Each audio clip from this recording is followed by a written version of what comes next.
Bismillahirrahmanirrahim. My name is Jalal Ahmad, and in this tutorial we are going to learn that how to get text from other files in MS Word.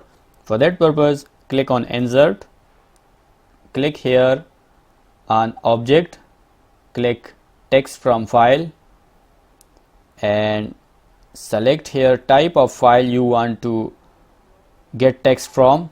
I will select this one, and in here you have to select the destination. I have desktop by default.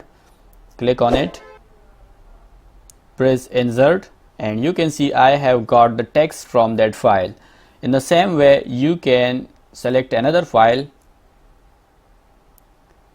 change this type of file, let's make it as text, select it and press Insert. Okay, that is about this tutorial. Hope you guys have learned something new. Please leave your comments about the way I teach you, and also don't forget to subscribe my channel. Thanks for now.